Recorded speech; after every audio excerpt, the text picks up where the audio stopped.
Hi, I'm Steve, and I'm about to reveal the one thing Michael Jackson always wanted and couldn't get. Plus, I'll reveal the secret some of the most influential celebrities from the last 50 years died trying to get. Michael Jackson paid a fortune for it, and he never got it.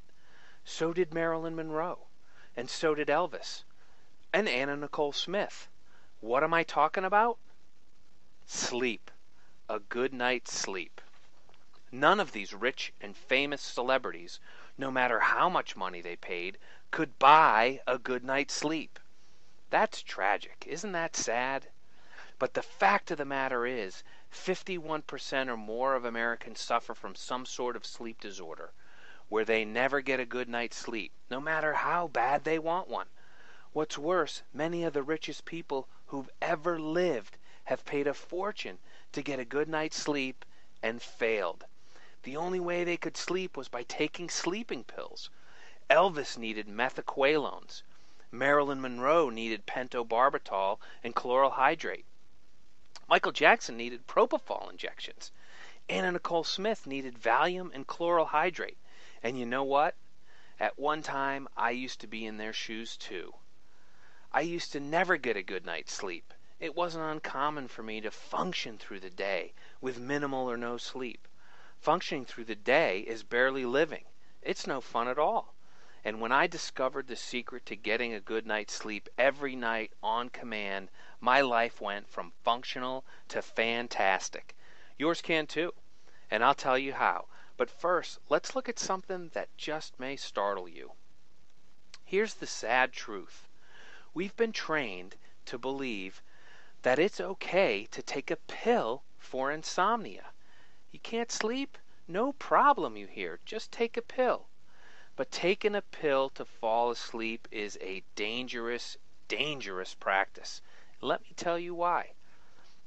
All you really need to do is look at the rich and famous I mentioned to see they all died from what they were taking on their quest for a good night's sleep. That alone should make you realize just how dangerous it is. And there are plenty of others that could be added to that list, but there's more to this story. You see, these prescription sleep aids are really just designed to make you fall asleep faster, and that only handles one part of your insomnia problem. And most are not intended to be taken long term. Let's talk about side effects.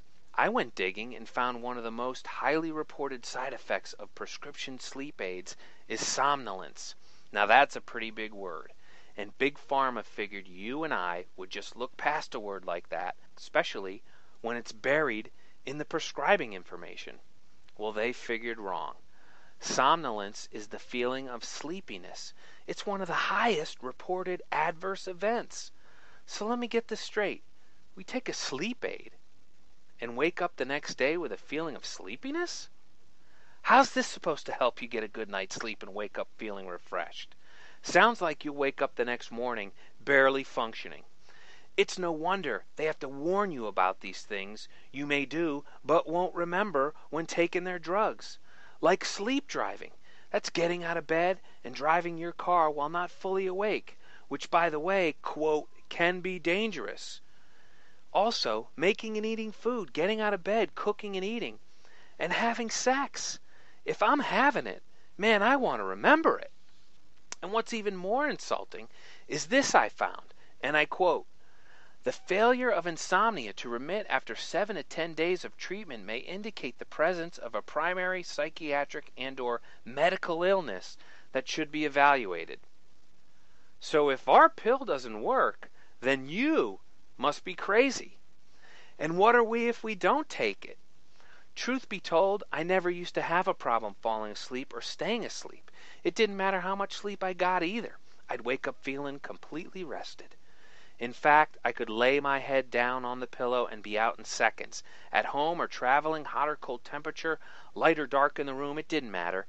Mr. Sandman came to me in seconds. Heck, that guy sleeping on the airplane through all that turbulence, that was me. But that all ended last year. It was an ordinary Friday night. My youngest daughter, Sophie, crawled into bed with us. This was something my wife Chris and I became accustomed to over the years with raising 4 kids.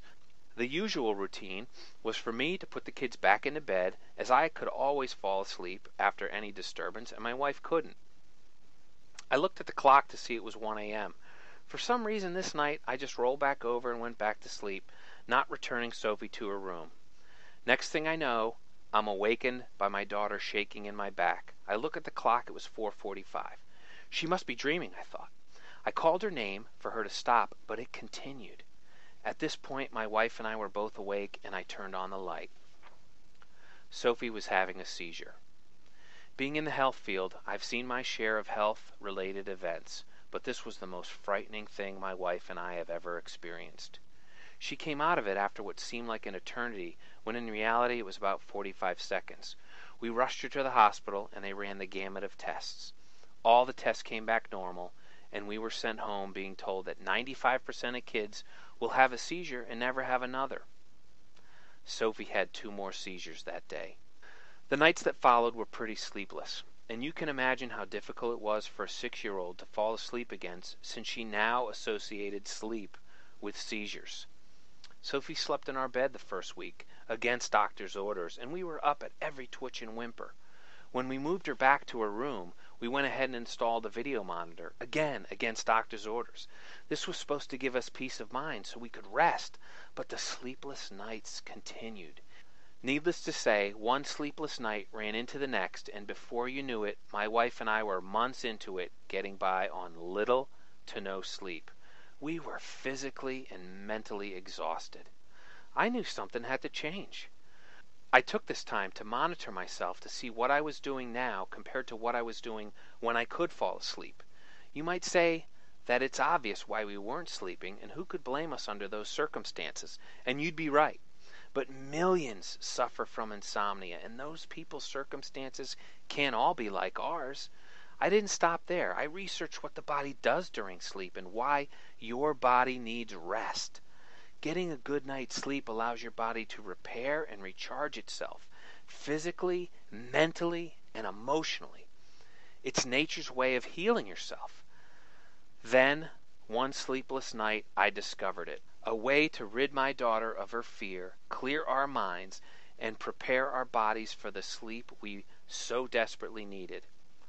As my wife and I lay awake, I decided to get up and clean out a part of our closet. And there it was, an extremely old book I had purchased 7 years earlier. I began to thumb through the book and found a chapter devoted to insomnia.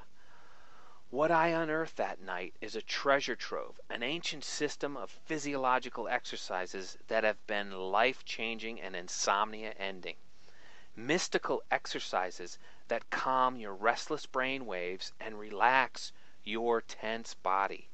A systematic approach to get the mind and body as one through the power of exercise. And not just any exercise.